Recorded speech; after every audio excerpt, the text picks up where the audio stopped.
আমাদের সকলেরই একটা নির্দিষ্ট কোনো জিনিসের শখ থাকে, একটা নির্দিষ্ট কোনো জিনিসের প্রতি অগাধ ভালোবাসা থাকে, তাই না?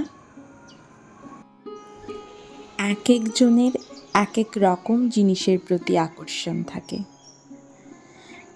আমার তো হাতের কাজের সব জিনিসের প্রতি কম বেশি আকর্ষণ কাজ করে। এখন আমি যেটা বানাতে চলেছি সেটা হলো পেন্সিল চকার।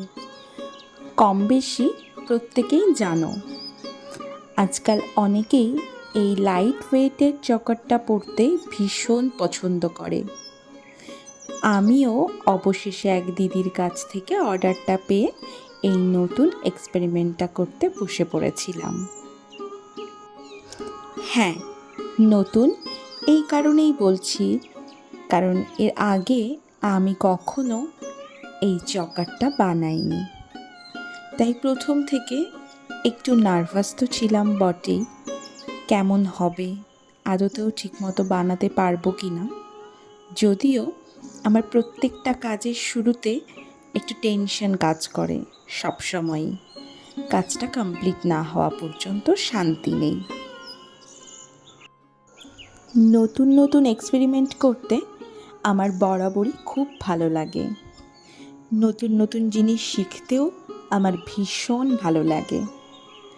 আর আমাদের মধ্যে এই শেখার ইচ্ছেটা যতদিন বেঁচে থাকে ততদিন পর্যন্ত আমরা নিত্য নিত্য নতুন নতুন জিনিস শিখতে পারি, জানতে পারি, নতুন কিছু শেখার প্রতি আগ্রহও তৈরি হতে থাকে, আর ধীরে ধীরে সেটা বাড়তে থাকে।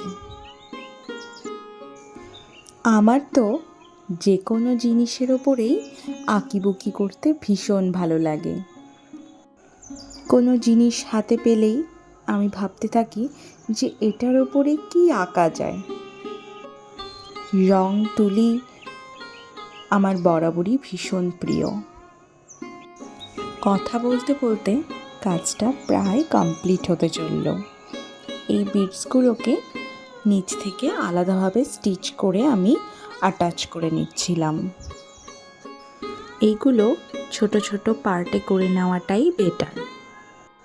এই তো আমার পুরো সেটটা একদম কমপ্লিট হয়ে গিয়েছে। ভিডিওটা কেমন লাগলো অবশ্যই জানিও। আজকের মতো টাটা, দেখা হবে নেক্সট ভিডিওতে।